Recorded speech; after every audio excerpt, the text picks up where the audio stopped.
We go from great movie, we go to crappy movie, and now here we are at... we saw Oblivion this week. What did you think, Ryan?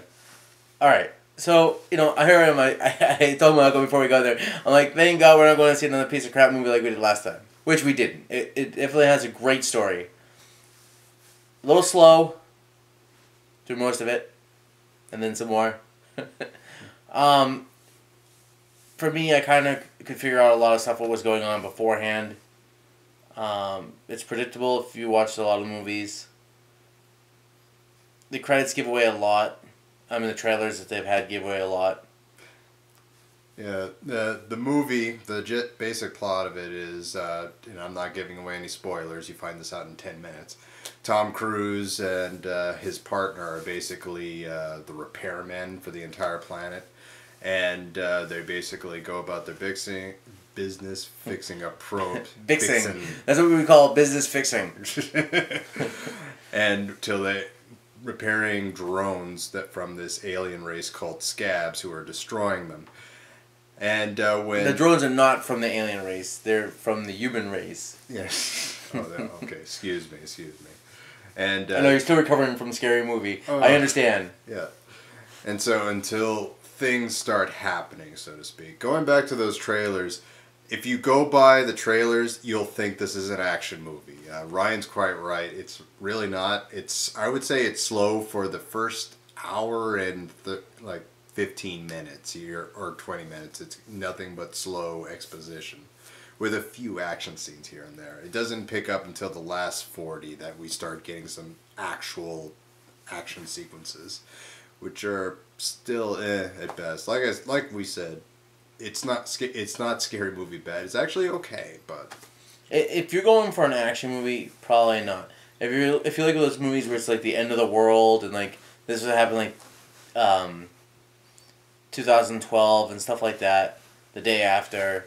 If you're really interested in those type of movies, this is something that you might actually want to go see because it's basically like that. It's the end of the world and another this is what could happen also scenario going on. A lot of times, although I'm watching it, I'm a gamer, so I'm watching it. I feel like I'm watching like a first-person shooter game, and somebody else is playing it at some points. Some points, I hear Star Wars sound effects. I don't know if they're the same exact Star Wars sound effects, but I swear some of the guns sound just like the same Star Wars sound effects you hear in their movies. And I'm like, sounds like a blaster. Yeah, and another thing I personally liked about it, it's a very much a post-apocalyptic world. Pretty much the moon blows up, we got wars, we got tsunamis, so just imagine how that would affect the world. So you get some really interesting sights. Before you go, you don't see the moon actually blow up, you see debris. You don't see the tsunamis, you don't see this, they tell you this is what happened. Now, if they would have shown some of that stuff, it might have been a little bit better. Might have been a little bit better. Till then, you get like a nice shot of the moon that's blown up, or not, or already blown up, bits and pieces. Which is funny because, the moon gets exploded in all these pieces. Now, the pieces, because they're smaller, the whole, geography behind the moon is it's a meteorite that's passing by Earth, gets caught in the gravity, and the gravity is not strong enough to pull it towards Earth, but it's strong enough to keep it there. So if you blow the moon up, it's no longer as heavy as it was. So according to science, I could be wrong because I'm not a science major or anything like that, but the moon would actually come colliding into Earth because now it's no longer this big meteorite, or some of it would have shifted off into space when the way how much of it has been actually blown up instead of just all just floating right there at that one spot. And we're not going to go into spoilers, but a thing... All the stuff we talked about so far, you can pretty much see in a lot of the trailers they have out there. Oh, yeah. The last 40 minutes of the movie, it essentially turns into M. Night Shyamalan, the movie, as you get plot twist after plot twist after plot twist. And to its credit, I actually didn't see it coming. But it's not as bad as most of Shyamalan Ding Dong's movies. No. Yeah. I mean, we had The Sixth Sense, and that was really good. Then after that, it was just over. But no, it's not like it's a bad thing. It has a lot of plot twists, and it made it definitely interesting when you see the plot twists coming up and stuff. But like I said, I could see a lot of it coming. Morgan Freeman so much better in this than the narrator in Scary Movie 5, thank God. He's in a lot of stuff out right now. Wow. He's like Betty White. You know, now that he's getting older, he's in more stuff. You know, Betty White back in the day was only in Golden Girls, and you really didn't see her in too much stuff. And then like she disappeared for a while, and now she's in like everything. Don't jinx it. They'll probably be in a movie together now. Hey, whatever. You know, maybe Joe Pesci will come back. He's been gone for a little while. Time for him to come back. Another compliment I have to give the movie. I really liked how the future tech looked like. Yeah, like movies, I'm getting unfortunately used to movies like Transformers or Battleship or G.I. Joe, where the machinery looks like a machine threw up. But with this, it actually looks nice and smooth. It looked good. I mean, the spaceships, the flying stuff, even the guns look really awesome. And another thing that makes it sellable is they don't overcomplicate these things. Some of the things look like some of the things we have nowadays, just redesigned. The spaceship that he flies, though, I will say it's whoever came up with the idea behind it and the design for it, it's awesome. When you first see it, you think of a dragonfly. Oh yeah, definitely. You know, and the movability it has and the way it operates, it's really cool. Now I gotta ask you this, Ryan, and this isn't a minor nitpick I had, but in watching the movie, every other thing reminded me of a different movie. Yes, I saw that. Yeah, like the drones remind me of the ball from Poltergeist, like a futuristic version. Actually, it reminds me of the balls from Phantasm. That's what I meant, Phantasm. Excuse me. Yeah, I thought the same thing when I was watching that too. I'm like, oh, it's like Phantasm. Yeah, if it took place in the year 2020, that would be awesome. Right, the tall man out of nowhere. People like watching this like, what's Phantasm? Go rent it. Trust me, you'll be happy. It has to be on Netflix now. Yeah. The scabs reminded me of Predators. Yes. Yeah. Same thing. And the design of all the machineries reminded me so much of Portal. If you ever played that video game. Yep. Yeah. You know, and like you could definitely see like there's some stuff in there that reminds me of Star Trek, and I like when I saw some of the stuff, I was like, hey, that looks like this, or oh wow, look at these people. You know, I didn't want to say anything because I don't want you to just like be like, oh, I'm gonna see the same exact thing, and it's not exactly the same.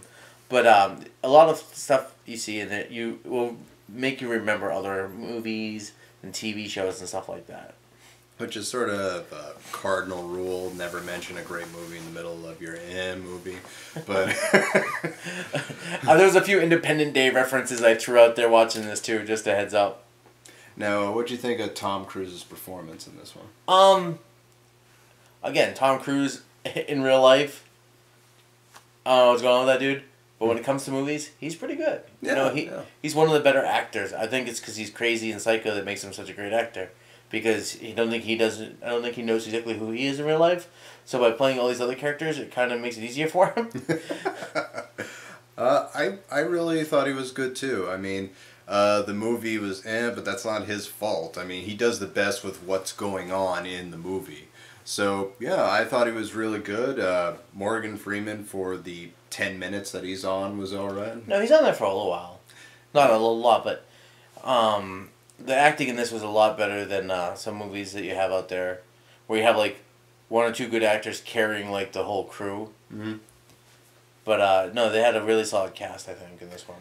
Yeah, I mean, everyone played their part really well, and granted, there's still some parts of it about the movie that I'm like, that doesn't quite make sense. But at the end of it, if you watch the whole thing through, very key, it makes a lot more sense. So, as far as it's sci-fi mystery movie, it was actually fairly okay. Yeah.